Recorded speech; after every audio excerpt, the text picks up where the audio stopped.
নমস্কার সকল বন্ধুগণ। আজকে ফেসবুক স্ক্রল করতে করতে একটা ভিডিও আমার সামনে এসছে। ভিডিওটা আমার খুবই ভালো লেগেছে, তা সেটার বিষয়ে আমি আপনাদের সঙ্গে কিছু কথা বলবো এবং ভিডিওটি শেয়ার করব। তার আগে আমি আপনাদেরকে একটা ছবি দেখাই। আগে দেখুন ছবিটা দেখে চিনতে পারেন কিনা। কি চিনতে পারলেন এই বাচ্চা ছেলেটিকে? পারলেন না তো, বা অনেকে হয়তো চিনতে পেরেছেন। তা আমি এবারে যে ভিডিওটা আপনাদের দেখাবো, সেই ভিডিওটা দেখলে আপনারা বুঝে যাবেন যারা চিনতে পারেননি। তা আগে ভিডিওটা দেখুন, তারপরে বাকিটা বলছি।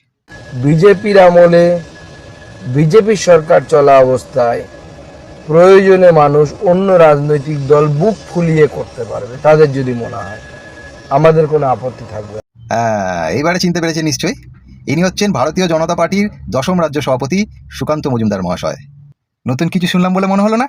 শুনেছেন আগে কোনোদিন এরকম কোনো বক্তব্য কোনো রাজনৈতিক নেতার মুখে? সত্যি কথা বলতে, উনি যে বক্তব্যগুলো রাখলেন, আমি আজ পর্যন্ত কোনো নেতার মুখে এরকম বক্তব্য শুনিনি। তাই ব্যক্তিগতভাবে বলছি, আমার খুব ভালো লেগেছে ওনার এই বক্তব্যটা।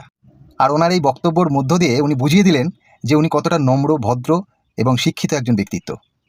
হ্যাঁ, এটাই তো হওয়া দরকার, এটাই তো হওয়া চাই। কে কোন পার্টিকে সমর্থন করবে সেটা তো তার ব্যক্তিগত ব্যাপার, ঠিক কি না? তাহলে এবার আপনারাই বলুন যে উনি কি ভুল কিছু বলল? হয়তো অনেকের এই বক্তব্যটা খারাপ লাগতেও পারে, কিন্তু আমি বলছি আমার তো খুবই ভালো লেগেছে এই বক্তব্যটা। আর এটাই হওয়া দরকার, এটাই হওয়া চাই।